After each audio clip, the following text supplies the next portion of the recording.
Hey guys, Magna back here with yet another Legacy of the Void beta cast. This is going to be an interesting game here between HuK and Neuro. I always get Puck and HuK mixed up because they sound so much the same. But HuK is definitely a very formidable Protoss. If you don't know his name by now, you've been living under a rock because he's been one of the best foreigners for a really long time. So he's still playing Legacy of the Void. Neuro, of course, we've seen him in a ZvZ before against Stefano, and this time he is fighting a Protoss in HuK. So we're going to have to see how this matchup really lines up. We've seen a little bit of this in Archon mode, but nothing in 1v1, so we're going to have to see what both these guys opt to do. From what I understand, I've been watching a little bit of HuK's stream, and he does a lot of disruptor drops, multi-pronging stuff with warp prisms, things like that. So I would not be too surprised if we saw stuff like that. Neuro, by the way, going for Hatch first.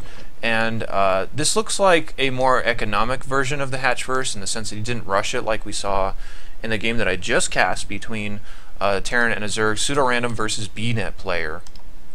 HuK going to go ahead and drop a Nexus after dropping his first Gateway. So I think Nexus first and Gateway first are both pretty safe in this matchup. I think even Gateway first is overly safe to a point where you'd have to do something like rush off of it for it to really be worthwhile. I think or I guess rush some tech or something.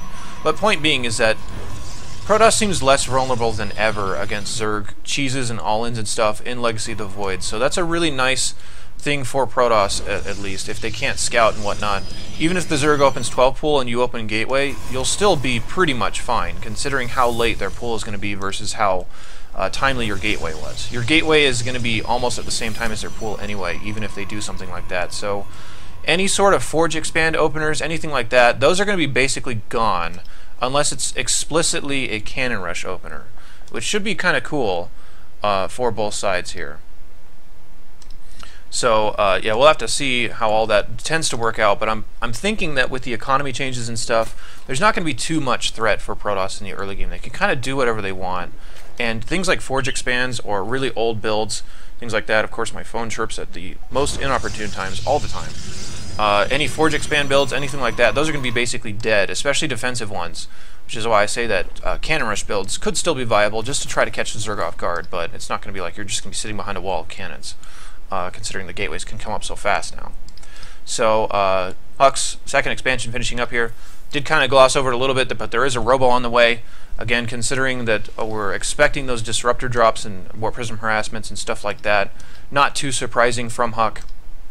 And I have to say I'm editorializing it just a little bit, only because I have seen HuK's stream. I haven't actually seen this replay before, but he does disruptor drops like all day, and he'll do it to anybody at any race, doesn't matter. And he really likes things like that, so we'll have to see if that's what he opts to do. Zealot going to come up here and plug the wall. He's got a Sentry on the way as well. Immortal on the way, so this is not what I was expecting. Immortal coming out now. We might be able to see the new hardened shields in action. As far as I can tell, they're different, of course, because it is an activated ability, but if you compare it to how it was before, it really seems about the same in a lot of scenarios, if not being a little bit worse in some scenarios, considering those high damage units can really power through those shields fairly comfortably. So we'll have to see what this is going to be for. I don't think any Immortal all-ins are going to be too great on this map, considering there's a pretty large amount of surface area for the Zerg player. I guess there are some tiny little chokes here trying to get up the ramp and whatnot, but this being a ramp is a pretty big deal in comparison to it just being flat ground. But Zerg going for a lair pretty quickly, speed on the way as well, and as soon as the Zerg understand what's going on here, if this is just going to be a straight up Immortal all-in, they should be okay against this. Excuse me. This could also be for an Immortal drop, so we'll have to see exactly what this is going to be for. And yeah, there's the Warp Prism, so this is going to be a Immortal drop, something we haven't quite seen yet before. Mothership Core finally on the way. This is a super late Mothership Core, but of course, if he's trying to rush out other things with his gas, then it wouldn't be too big of a problem. He also does have quite a bit of gas, so maybe just trying to feel out some builders here, and of course, since it is beta, nobody's really playing overly seriously. Like, it's not like you're trying to be perfect in beta because everything's going to change anyway. So this could just be like, oh I forgot my Mothership Core. Oh, okay, whatever, I'll just make it. That's probably what this is going to be. HuK has still a reasonable amount of gas, so he could drop anything he wants to. He puts down 2 sentries. He's going to go ahead and take a third base while this Warp Prism harass does move out. So he does have the 2 Immortals loaded in there. There is a Spire on the way, so he can't stay on this tech for too long. trying to push away this Overlord here. Unfortunately does not drop the creep in time. He could have blocked that expansion for a little bit of time, but the Immortal drop does come in. We're going to see this micro here in just a second. Especially the Warp Prism pickup range is going to be a big deal. So he could drop these Immortals like even as far as over here, and even have the Warp Prism sitting over here and still be able to pick them up from that distance. So a little bit of a warp in of Zealots here, kind of just punishing Neuro for not really having any units right now. And he can turn on these shields at any time. He's just going to wait for his regular ones to start to dwindle. And now you can see him absorbing a little bit of that damage. You can see it went away fairly quickly, so it's not like it's crazy. He should be able to still pick up these Immortals though. And yeah, you can see the distance on those pickups is actually pretty long. Is he going to get the second one? He doesn't want to get his Warp Prism killed. And yeah, he's just trying to bait out some shots here. Really nice control here from HuK. So both these Immortals still alive with very low hit points, and all those Queens and all those Zerglings are dead. But he needs to not overstay his welcome here, because this Spire is going to pop here pretty soon. Baneling Nest is on the way. 2 Zealots trying to deal a little bit of damage. By the way, you'll notice the warp in timing's a lot longer on these gateway units now. Once HuK figures out that there's only Zerglings here, maybe he sees the Spire, he should have a lot more time to figure out what's going on and send these guys home. But these mutas are going to pop in just a little bit, and you definitely don't want to lose this. So I think he realizes what's going on here. He's either going to redrop here for just a second and get out of there, but these Warp Prisms are still the same speed as the previous iterations. I guess since they've been buffed since Heart of the Swarm. But now the mutas are out, and now you got to be like, oh man, this is so bad. I should have scouted a little bit more, or at least realized what's going on, but the Warp Prism's dead. These Immortals are going to be dead as well, so a little bit unfortunate here from HuK. Stargate's on the way, but these Stargates are really late. HuK kind of in panic mode right now, setting up some cannons and trying to protect himself from these mutas, considering he has very little tech against that. So the mutas heading out right now, becoming a big problem. More mutas being added on, even Baneling speed being added on. This is pretty cool. Hydralisk Den on the way as well, so all sorts of stuff coming down here from the Zerg. The Protoss kind of just hunkering down in his base, adding up these cannons and kind of sitting his army in the middle, trying to protect the best he can. Gonna lose maybe a sentry? No, not quite, as he's actually holding this off pretty well. Only a handful of Mutalisks right now, as the Zerg did get his economy damaged a fair bit from those earlier attacks. He almost seems to be a little bit larva-starved right now too, considering he's making Zerglings and he has all this money sitting around as well. So losing those Queens from that Warp Prism drop was definitely a pretty big deal. Phoenix on the way now to start dealing with the mutas. Honestly, if you're this Zerg, you should probably just stop making mutas altogether. Here's a fleet beacon. So we could be seeing some really longer term tech here out of the Stargates from HuK. Carriers are really good now, so I would not be surprised to see carriers come out at all.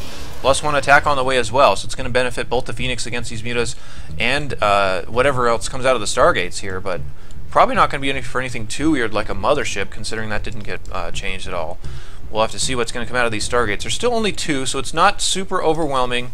And normally if you want to go for carriers or Tempest or something like that, you want to add on more Stargates, but I wonder if he's trying to try this out as more of a supplementary type of unit composition.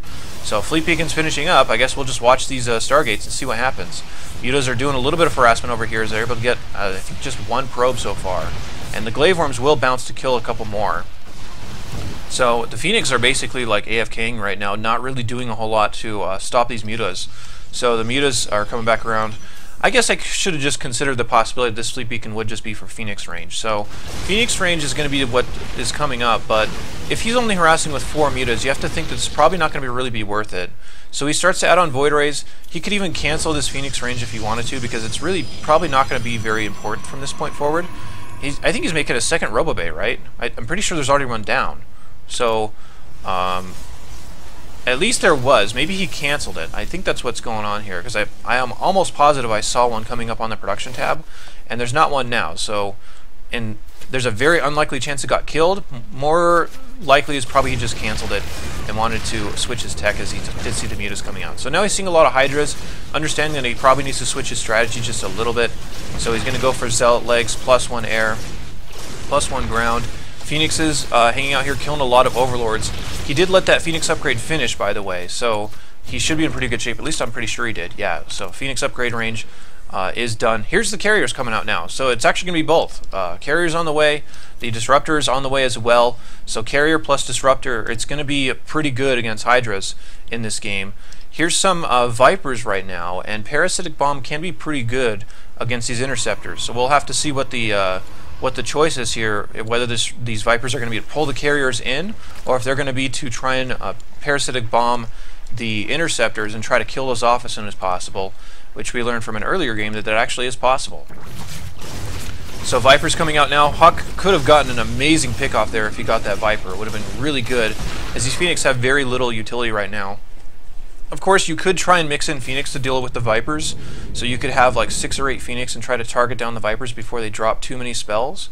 That could definitely be an option. I've even seen that in Heart of the Swarm in rare games from players like Liquid Hero. They'll mix them in as well.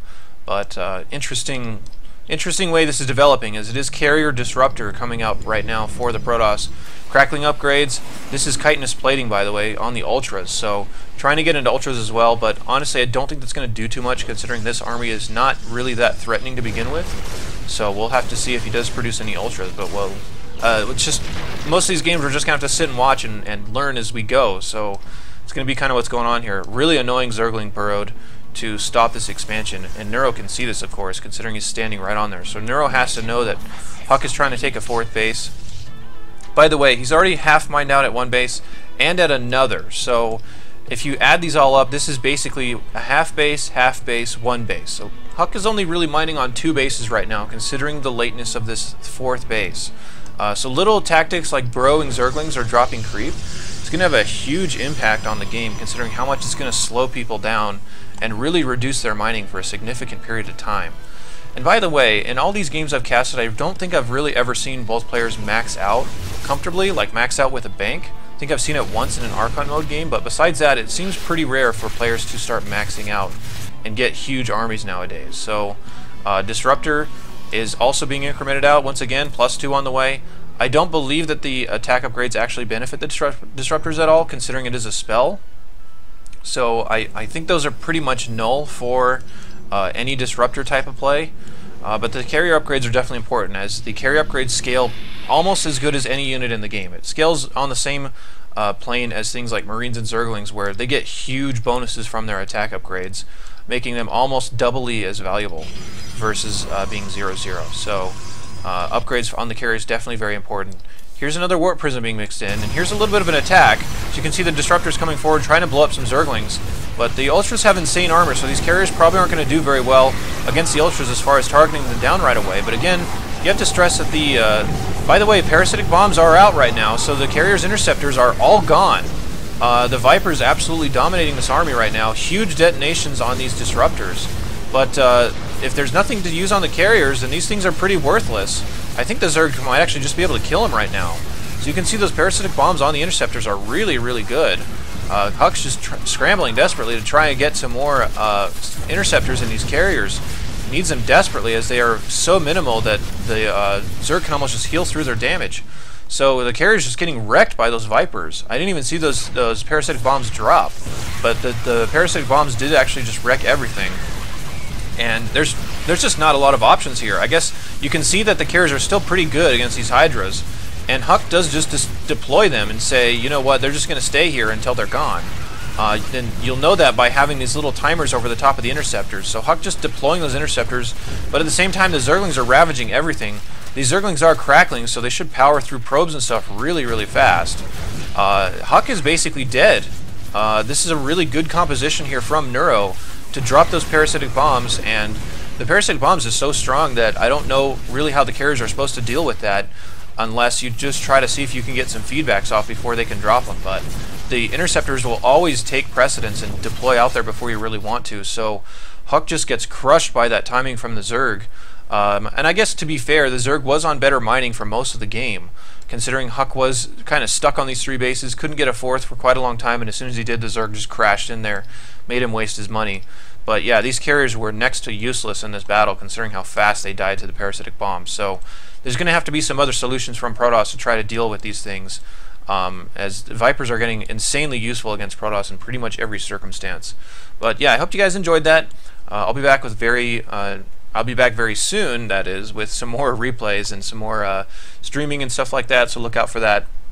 Definitely subscribe if you want to see more content. If you want to check out my stream in the occasions that I do stream, check it out on twitch.tv/magnet-sc2. And thanks to these guys for sharing these replays, by the way. I really need more replays, so if you know any streamers or anybody that has replay packs that they release, send them my way and let me know. But I'll see you guys really soon with more games, and take care.